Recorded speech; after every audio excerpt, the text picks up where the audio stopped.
என்னாலும் உயிர் நோக துடித்தாயே.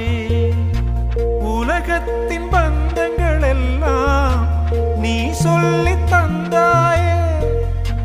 பிறப்புக்கும் இறப்புக்கும் இடையில் வழி நடத்தி சென்றாயே. உனக்கே ஓர் தொட்டில் கட்டி நானே தாயாய் மாறிட வேண்டும். ஆராரிராரோ நான் இங்கே பாட, தாயே நீ கண்ணுறங்கு, என்னோட மடி சாய்ந்து